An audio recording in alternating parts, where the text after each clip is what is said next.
Hello everyone, I welcome to all of you on this channel target with Raj. Test number 2 करते हैं English language और pedagogy का।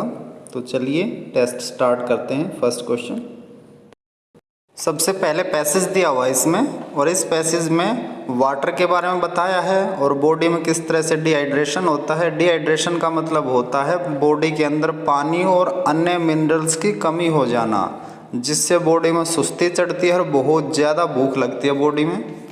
तो देखते हैं इस पैसेज में ऐसा क्या है। इसका डाइजेस्ट देखते हैं थोड़ा मोटा मोटा। Your body is made up of 60% water and you lose the essential fluid every minute of every day as you breathe digest and hopefully work up in a sweat.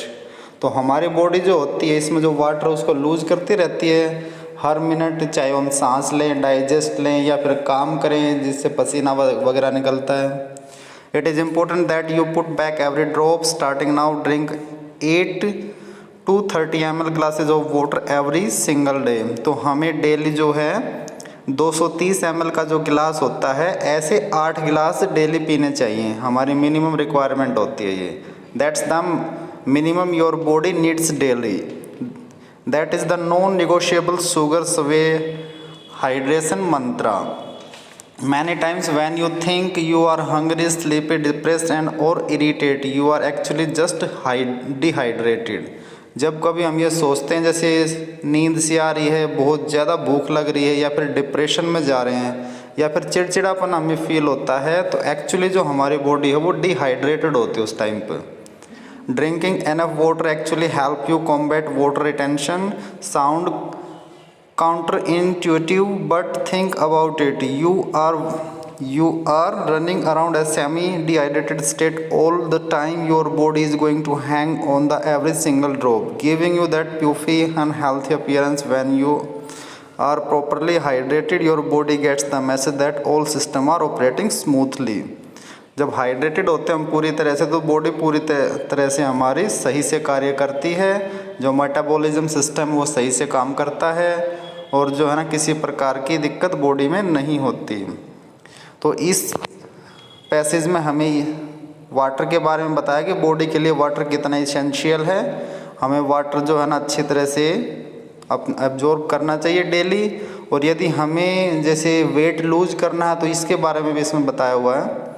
तो कुल मिला के ईजी सा पैसेज है। तो इसी के भी यहाँ पर हम क्वेश्चन देखते हैं अभी।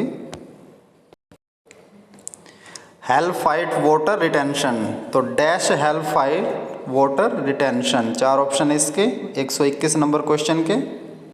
Having a balance diet, drinking enough water, exercise regularly या फिर रेगुलर मॉर्निंग वॉक। तो वाटर रिटेंशन में जो मदद करता है वो क्या करता है, तो option number 2 drinking enough water.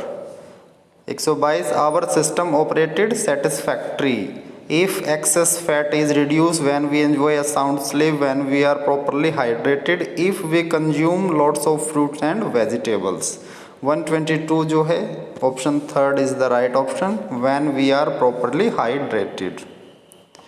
Question 123, the best way to lose weight is to, सबसे बेस्ट वे जो है तरीका जो है वेट लूज करने का वो क्या है, eat less starchy food, take weight reduce pills, exercise already twice a day, drink plenty of water. 23 जो है right option is 4 drink plenty of water. When we are dehydrated we think we about to collapse, when to vomit, are tired, need food। तो जब कभी dehydrated ज़्यादा feel होता है body के अंदर तो उस टाइम पर हमें भूख ज़्यादा लगती है, need food. The word irritated most nearly means, जो इरिटेटेड जो वर्ड होता है उसका सिनोनिम्स बताना है इसमें, एनॉयड, ट्रबल, अनईजी या फिर फ्रस्ट्रेटेड। तो इरिटेटेड का मतलब होता है गुस्सा दिलाना, चिड़चिड़ापन पैदा करना बॉडी में। तो 125 right option is first annoyed.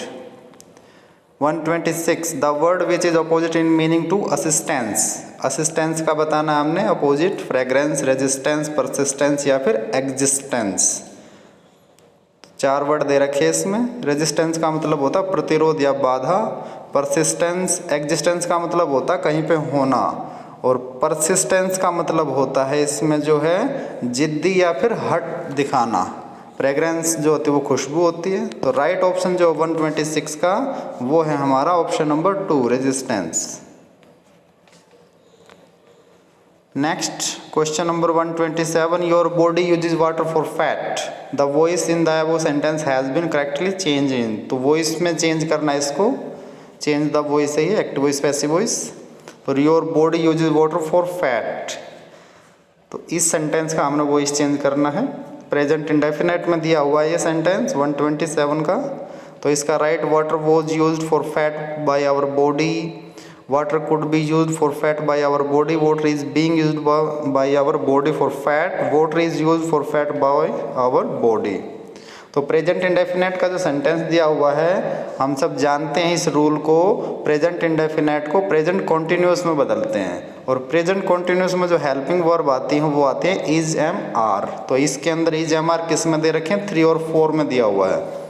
लेकिन जो बीइंग आता है चेंज द वॉइस में वो हमेशा जो है ना कंटिन्यूस टेंस में आता है। तो ये कंटिन्यूस टेंस में नहीं, ये इंडेफिनेट टेंस में। तो राइट ऑप्शन जो होगा इसका ऑप्शन डी। अब देखते हैं question number 128, Stephen Krashen's theory of second language acquisition does not consist of. तो स्टीफन जो क्रेशंस होते हैं उसकी सेकंड लैंग्वेज जो एक्विजिशन है उसमें क्या शामिल नहीं होता। The natural order hypothesis first वाला तो होता है, द इनपुट हाइपोथेसिस ये भी होता है, द एक्विजिशन लर्निंग हाइपोथेसिस ये भी होता है, द लर्नेबिलिटी हाइपोथेसिस ये नहीं होता। डी रॉन्ग है इसका। तो इसमें नोट वाला पूछा है तो option D will be right answer.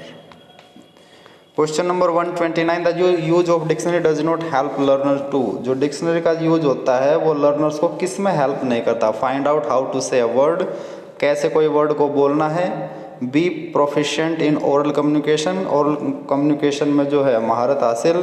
Find the meaning of word, meaning का जो वर्ड है वो ढूंढने में। Check the part of speech of a word. तो 129 जो है उसका राइट ऑप्शन जो होगा वो फर्स्ट होगा, फाइंड आउट हाउ टू से अ वर्ड, कि वर्ड को कैसे बोलना है। Question number 130, constructivism in language learning focus on. Constructivism का मतलब होता है जो हिंदी में इसका यदि हम बात करें तो निर्मितवाद या रचनावाद, जो साइकोलॉजी में यूज होते हैं ये वर्ड। तो रचनावाद और निर्मितवाद जो होते हैं वो यही होता है। ऑप्शन देखते हैं, the dominant role of teacher in the classroom. Dominant role तो टीचर का होता ही नहीं, 130 का फर्स्ट ऑप्शन तो यही रॉन्ग है। Engaging learning, exploring new knowledge, the role of imitating, memorising grammar rules, first कटा। और ये भी नहीं, ये भी नहीं, तो ऑप्शन बी इसका राइट ऑप्शन है 130 का। Question number 131, the major objective of teaching English at primary level is using English in different situation of life, speaking English in British accent, scoring good marks in the exams, या फिर knowing the grammar of English. 131, तो इसका right option जो होगा वो using English in different situation of life. ये सबसे ज़्यादा बड़ा ऑब्जेक्टिव होता है। 131 का ऑप्शन फर्स्ट जो है वो राइट है। 132, the learning a language students talking time should be increased because they use the target language for various purpose. Various का मतलब होता है कई, पर्पज का मतलब उद्देश्य है। Teachers feel relaxed while students are talking, they enjoy spending time talking with their friends, या फिर they can learn the correct pronunciation for each other. तो राइट ऑप्शन 132 का हमने निकालना है, तो 132 का राइट ऑप्शन फर्स्ट होगा। They use the target language for various purpose, जो लैंग्वेज जो है उसको कई उद्देश्य से उसको यूज कर सकते हैं, उनका ये टारगेट होता है। 133 नंबर देखते हैं 133, A teacher of class 5th is planning to teach grammar. Which one of the following might be a good strategy for teaching grammar? Giving the practice of grammar in context as a strategy, asking student to carefully note down the rules from the blackboard, giving clear explanation of the rules with examples, या फिर asking student to do drill work only to learn rules। तो primary जो 5th class का level है उस level पर English grammar करना है, तो उसकी स्ट्रेटजी पूछिए 5th क्लास का जो टीचर वो कौन सी स्ट्रेटजी अपनाए। तो उसमें जो बेस्ट स्ट्रेटजी होती है वो option 3, giving clear explanation of the rules with example. जो रूल्स होते हैं उनका पूरी क्लियरता से, पूरी अच्छे से जो है ना उनका एक्सप्लेनेशन कर रहे हैं और उसका एग्जाम्पल भी दे। ऑप्शन 3 राइट है इसका। 134 नंबर देखते हैं अब। विच one of the following is not true in relation to the use of children literature? It makes them understand and respect diverse culture. Their reading proficiency deteriorate and gets worse. It helps in developing learners imagination. It broaden their mental horizon. Deteriorate का मतलब होता है पूरी तरह बिगाड़ना, खराब करना। तो 134 जो उसका राइट ऑप्शन जो होगा वो बी होगा। The reading proficiency deteriorates and gets worse. Next 135, while assessing a group work, a teacher should not focus on showing concern for other, cooperative learning process, assessing each child's work, taking initiative in work। 135 right option जो वो 3 है, assessing each child's work। 136, a diagnostic test in English will help the language teacher to identify intelligent learners in her class, slow learners in her class, learning difficulty the learners face in English, या फिर the topic which the learner has not learnt by the heart। तो 136 इसका right option जो वो 3 है, learning difficulty the learner faces in English. 137 देखते हैं। While teaching English, a teacher is not able to draw attention of some students sitting at the back. She should engage them by asking questions and evaluating her teaching method. Stop explanation the concept and start dictating the notes to students. Scold them or not paying attention. Ignore them and carry on। Option जो है 137 का वो होगा right first.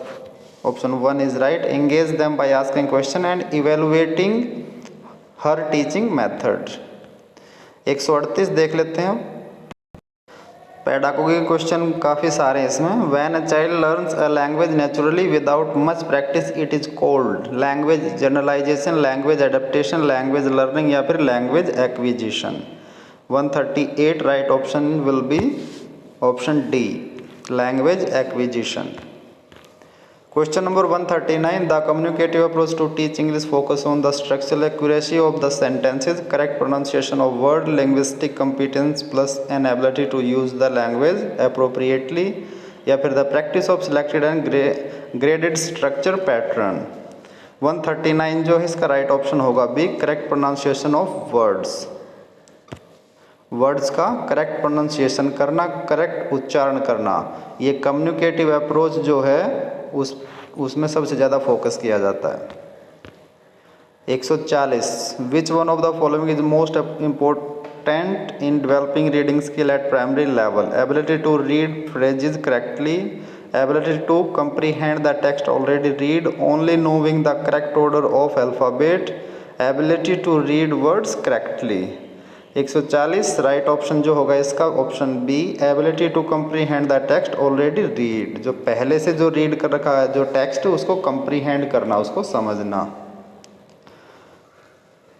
तो ये primary level पर जो है स्किल होना चाहिए रीडिंग स्किल में। While reading a learner needs to, जब पढ़ते हैं तो जो सीखने वाला उसको किस चीज़ की सबसे ज़्यादा ज़रूरत होती है? Guess the contextual meaning of the new words of understand the text, translate the written symbol into corresponding sounds to grasp their meaning, perceive and decode letter in order to read words, understand every words to grasp the meaning of the text. 141 में right option जो हो वो 3 होगा, perceive and decode letter in order to read words. Question number 142, इसमें जो ये word आया perceive, इसका मतलब होता है जानना या समझना। ग्रास्प, इसके बाद ग्रास्प है, ग्रास्प का मतलब होता है पकड़ना या फिर समझना। तो इस तरह से मीनिंग तो हम साथ साथ कर सकते हैं। अब 142 में जो है वो वर्ड्स दे रखा है हमारा इसमें डिफ्थोंग्स। तो डिफ्थोंग्स नाम का वर्ड दे रखा और पूछा है ये क्या है? Consonant sounds, double consonant sound, vowel sound या फिर डबल वोवल साउंड्स। जब डबल वोवल साउंड्स आती है तो उसको बोलते हैं, इसमें जो है ना इसका डिफ्थोंग्स कहते हैं उसको। ऑप्शन 4 राइट होगा। और ये हम सबको पता होगा कि 5 वोवल होते हैं, जो लेटर्स होते हैं अल्फ़ाबेट्स के 26 होते हैं। 26 में से जो होते हैं 5 तो वावल्स होते हैं और 21 कॉन्सोनेंट होते हैं। वावल्स जो होते हैं ए, ई, आई, ओ, यू, 5 वावल्स होते हैं, ए, ई, आई, ओ, यू। अब देखते हैं नेक्स्ट पैसेज शुरू होता है यहाँ से, एक दूसरा पैसेज है यहाँ का। और ये पैसेज दे रखा राजा राम मोहन राय ने दे रखा है 1828 में, जैसे ना ब्रह्मो समाज की स्थापना की थी और सती प्रथा जो है उसका अंत करवाया था इन्होंने। बहुत ही ज़्यादा जो है ना एक प्रेस्टिजियस लाइफ इनकी रही है और एक बहुत सम्मानित सदस्य हैं, ये सम्मानित इंसान हैं भारत के। तो Raja Ram Mohan Roy is considered the pioneer of modern Indian renaissance for the remarkable reform of the brought about in the 18th century India. तो कई सारे इन्होंने सामाजिक जो रिफॉर्म्स किए हैं वो इन्होंने राजा राम मोहन राय जी ने किए हैं। और एक पोइनियर जो है ना मॉडर्न इंडियन जो है उसके जो है ना रेजिनेंस वो थे इसके। इसमें जो वर्ड दे रखा है ये इसका रेनेसेंस, इसका मतलब जो है ना इसमें रेनेसेंस जो इसका वर्ड पुनर्जागरण या फिर नवचेतना बोलते हैं इसको, रेनेसेंस। और पोइनियर जो है इसका मतलब होता है प्रख्यात, सुविख्यात। Among them effort abolition of the sati pratha, sati प्रथा का इन्होंने एबोलिशन किया था। एबोलिशन मतलब समाप्ति। A practice in which the widow was compelled to sacrifice herself in the funeral जो पायर है ऑफ हर हस्बैंड। सती प्रथा एक ऐसी चीज़ होती थी जिसमें पति के मरने के बाद उसकी वाइफ को चिता के साथ जिंदा जला दिया जाता था, उसको सती प्रथा कहते थे। तो इस राजा राम मोहन राय जी ने अपनी मेहनत से इसको समाप्त करवाया था।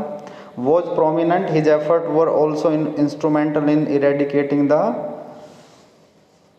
पर्दा सिस्टम एंड चाइल्ड मैरिज और पर्दा जो प्रथा थी उसको इन्होंने समाप्त करवाया था। In 1828 Raja Ram Mohan Roy form the Brahmo Samaj इन्होंने स्थापित किया था। A group of people who had no faith in idol worship and were against the caste restrictions.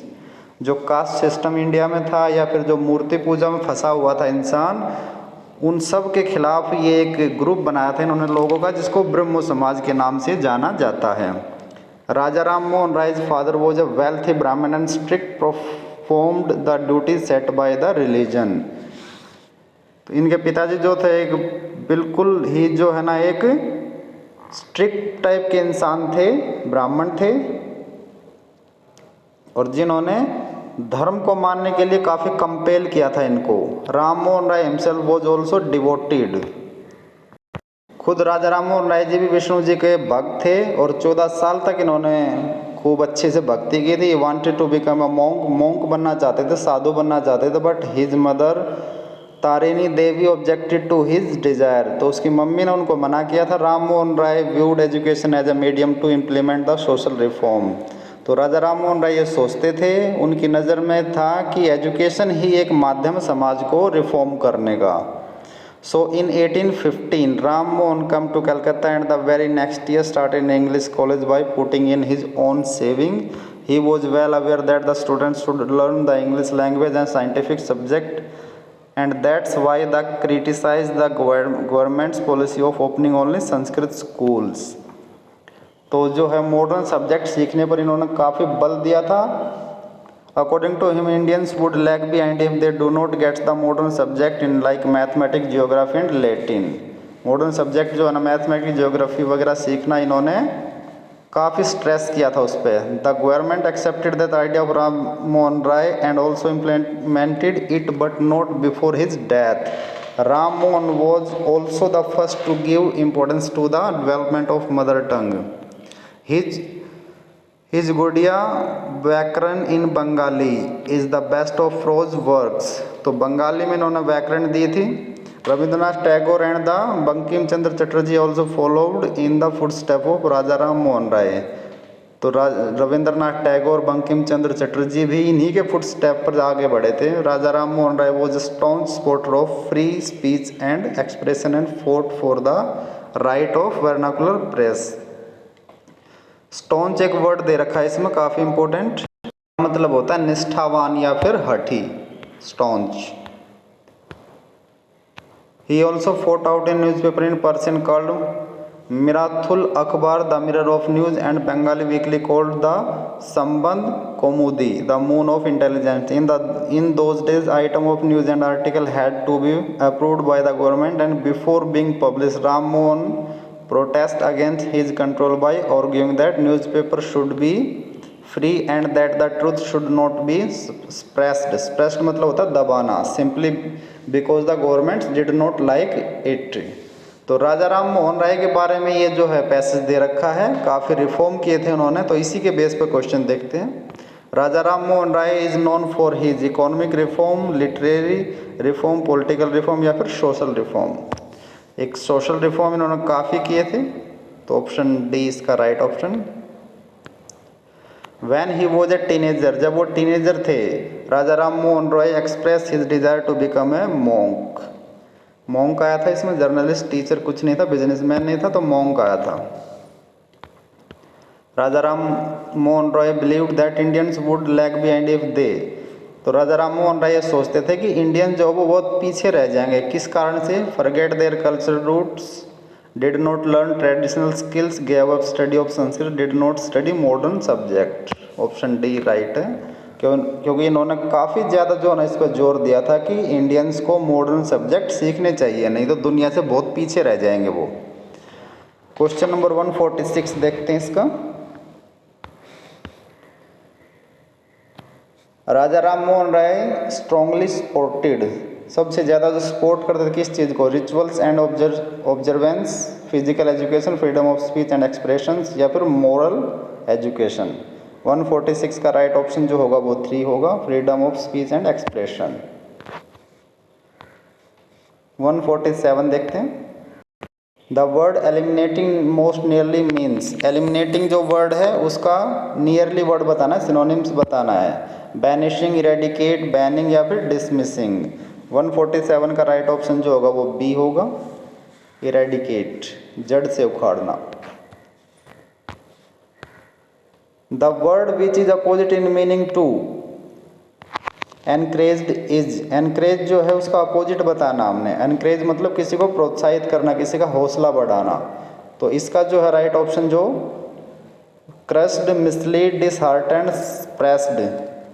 Mislead किसी को मिसलीड करना यानी कि रास्ते से भटकाना, डिसहार्टेंड किसी का दिल तोड़ना, क्रस्ड कुचलना, प्रेस्ड जो है ना उसको दबाना। सारे नियर अबाउट वर्ड हैं, अपोजिट। तो राइट जो इसका होगा वो होगा 3, disheartened. Question number, which part of speech is the underline word in the sentence given below? He was staunch supporter of free speech and expression, जो अंडरलाइन वर्ड है वो बताना किस टाइप का वर्ड है, एडजेक्टिव है, नाउन है, conjunction है या फिर एडवर्ब है। फ्री नाम का जो वर्ड है वो होता है एडजेक्टिव, फ्री स्पीच, ये एडजेक्टिव है। लास्ट क्वेश्चन इस वीडियो का, Raja Ram Mohan Roy viewed education, the voice in the above sentence has been correctly changed in. Raja Ram Mohan Roy viewed education, ये जो सेंटेंस दे रखा है ये पास्ट इंडेफिनेट में दे रखा है, और जो चेंज द वॉइस होते हैं पास्ट इंडेफिनेट को पास्ट कंटिन्यूस में बदला जाता है। पास्ट कंटिन्यूस जो है उसकी हेल्पिंग वर्ब वॉज और वर होती हैं। देखते हैं कौन सा राइट है। Education was viewed, education is viewed, education has been viewed या फिर एजुकेशन हैड बीन व्यूड। तो इसके अंदर इज वाला तो आएगा नहीं, ये प्रेजेंट की बात हो रही है, ये पास्ट की बात है, लेकिन पास्ट कंटिन्यूस में नहीं आता हैड बीन, और ये भी नहीं आता क्योंकि ये पास्ट में आता है नहीं, ये तो प्रेजेंट में आता है हैज़ बीन। तो 150 में राइट ऑप्शन जो होगा वो फर्स्ट होगा, एजुकेशन वॉज व्यूड। तो ये था हमारा part number 2 English language and acquisition का। उम्मीद करते हैं पसंद आया होगा। Thanks for watching, have a nice day.